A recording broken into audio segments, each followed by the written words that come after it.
More than 5 million ballots have already been cast 27 days out from Election Day. That's according to the U.S. Elections Project.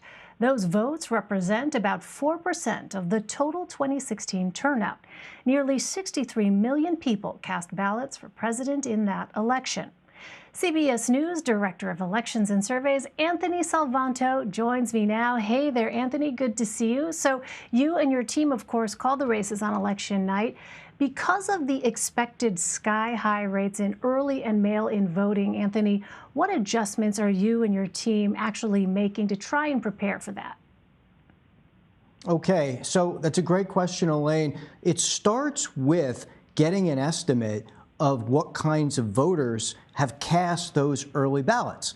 And the good news is we can do that. For example, I can report today that of the early ballots that CBS News can analyze using voter list data through our partners with L2, what we can do is look at the party registration, which is made public by a lot of states, to see which people have returned those mail ballots. And right now, they're running towards the Democrats, which is not a surprise because in polling, more Democrats have told us that they plan to cast ballots early.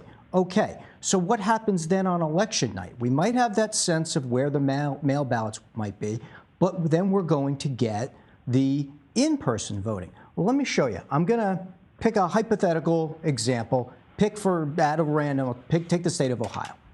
This is where the exit poll comes in. Now, for folks who watch us on election nights, you might hear us talk about this a lot. What we do is we send interviewers to polling places all over a state, in this case, Ohio, and I'm just going to put some random dots on the map here, and these aren't exactly where the polling places will be, but they are picked at random so that we go all over the state, and then we talk to voters as they're leaving the polling places. Well, each of those interviewers then takes the data that they collect from the real voters as they're leaving, and that forms the basis of the exit poll.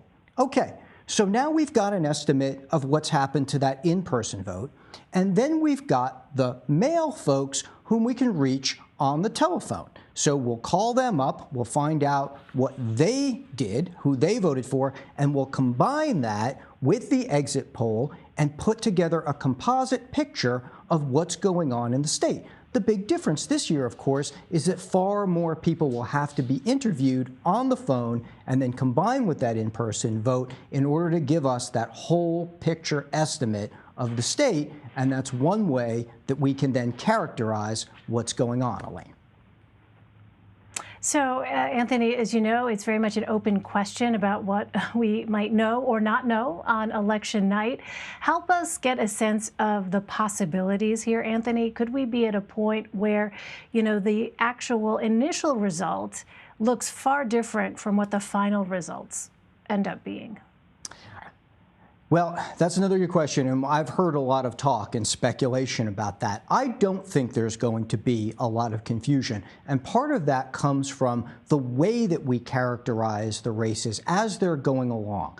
We look for patterns in the data. We look for how well the vote we're seeing matches up, for example, with past voting patterns, with the demographics across the state, and we'll tell you about all of that as it's going along. We'll also tell you what we don't know. We'll tell you what hasn't been counted or where there's uncertainty. I'm going to get a little wonky here for a second, Elaine, but I know the CBSN viewers will maybe like this because we appreciate this it, is, yes. Let's imagine. Yeah, no, this is good stuff. Look, what we do is to imagine a situation where you have current vote along here. I'm going to show this graph. And we've got past vote for any given county, okay? Now, if we get vote that comes in that looks a lot like past voting patterns, so I'll just put some dots here in a very straight line pattern. And you see that in county after county, place after place. Well, you start to get an idea, and I'll tell you this on election night, Elaine. I'll say, well, you know what's happening is I'm going to draw a pretty straight line through all these points, all these dots. So I've got a pattern emerging, right? The one candidate is doing about as well as, say, Republicans typically do. Joe Biden's doing about as well as Democrats typically do. What do I do with that information? Well, I can extrapolate out, and I can say that the state is trending one way or trending another. if we see that clear pattern. And we'll report that. So you don't have to just wait for one county, or you just don't have to rely on just a few votes here and there. We'll bring you the whole pattern. If by contrast, if these charts are all over the place, if there's no clear pattern, well, then we'll say, okay, looks like there's a lot of uncertainty here. We don't see that clear pattern yet, and we'll report that too. We'll report that we think we just can't tell which way this race is trending, and that gets pretty exciting if you're watching on election night at home as well, Elaine. Exciting is one word for it. So Anthony, CBS News has covered. Yes, I agree. Exciting.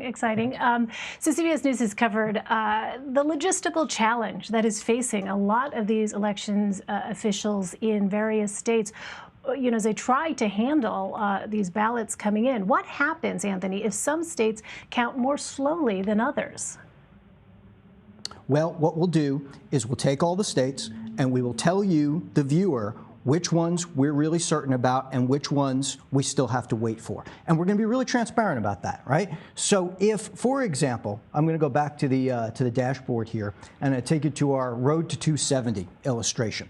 So imagine on election night, we get a bucket of states where we're pretty certain Joe Biden is doing well and a bucket of states where we're pretty sure the president is doing well, but we've got some in the middle that are toss-ups.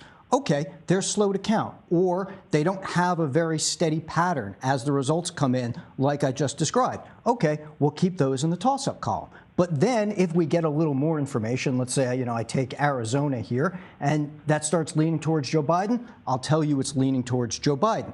But if some more vote comes in and the patterns shift and, well, nope, that's got to go back to toss-up, okay, we'll tell you it's a toss-up. Again, I think this is exciting, but what we're going to do is, as the night goes on, we're going to categorize each of the states so that you, the viewer at home, gets the complete picture of everything.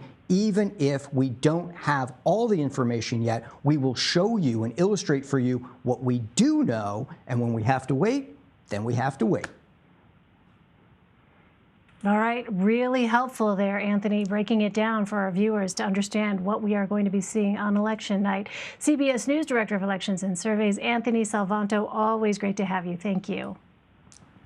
Thanks, Elaine.